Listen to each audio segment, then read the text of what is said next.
Hello and welcome back to Shakesyear. We are working on Troilus and Cressida, and we get to hear from Troilus again in Act 2, Scene 2 today. And this is the scene where we've gotten down to the nitty-gritty of why this whole thing has been going on so long. We're in the middle of the Trojan War, which was when the Trojans took Helen from the Greeks and brought her to Troy, hence Helen of Troy, and Nestor has sent yet another letter from the Greek camp to the Trojan camp saying, if you just return Helen, then we can call this whole war over. And Hector, the Trojan champion who wants to challenge whatever Greek champion they want to put forth, is just like, let's just do it and have this be over with. Let's send her back. But Troilus is playing the opposite side of the coin in this argument, and he's saying, but it's going to look really, really bad if we send her back. You know, it's going to be a blight on our reputation. It's going to make Paris look really bad, Paris being the one that Helen's with now. He's like, why would we go to all the trouble of like winning Helen only to give her back? Like, no, who does that? Nobody does that.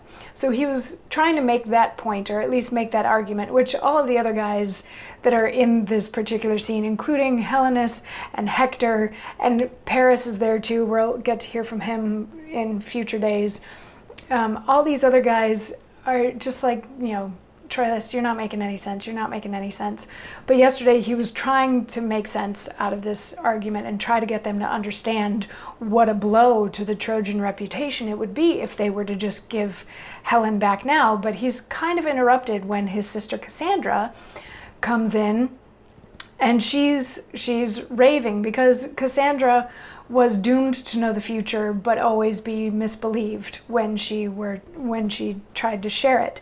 So she comes in and she's crying. She's like, cry, Trojans, cry, and wailing and all this sort of stuff, and basically says that it's because of Paris and what he's done that Troy is going to fall and get burned to the ground and, you know, sort of be wiped off the face of the earth. And then she leaves, and Hector turns to Troilus and is like, Did you see that? So did that change your mind at all? Like Cassandra coming in and telling us all that this is the end of us? Like, did that maybe change your mind even just a tiny little bit? And Troilus says, why, brother Hector, we may not think the justness of each act such, and no other than event doth form it, nor once deject the courage of our minds, because Cassandra's mad. Her brain-sick raptures cannot distaste the goodness of a quarrel, which hath our several honors all engaged to make it gracious. For my private part, I am no more touched than all Priam's sons, and Jove forbid there should be done amongst us such things as might offend the weakest spleen to fight for and maintain. So what he's saying here is, no, that didn't change my mind because she's crazy. And nothing that a crazy woman says is going to convince me that what we're doing is wrong.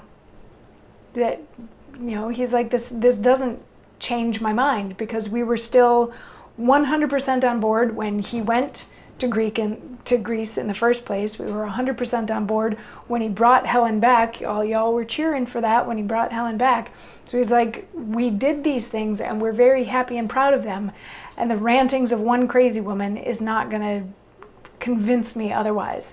So this particular monologue reminds me of those studies that they've done that show that people who are very adamant in their beliefs about something, if you show them facts as to why they're actually wrong, they actually become more adamant in their belief that they are right and the facts that you've provided to them are wrong. Like, do a Google search, you'll find all sorts of information on that. It's a defense mechanism of sorts, but it's interesting to see that existed in Shakespeare's time too, to the point where he imbues his character Troilus with that same mindset, that even when presented with other evidence, he still sticks to his guns and would prefer to not count that new evidence that's been brought to the fore.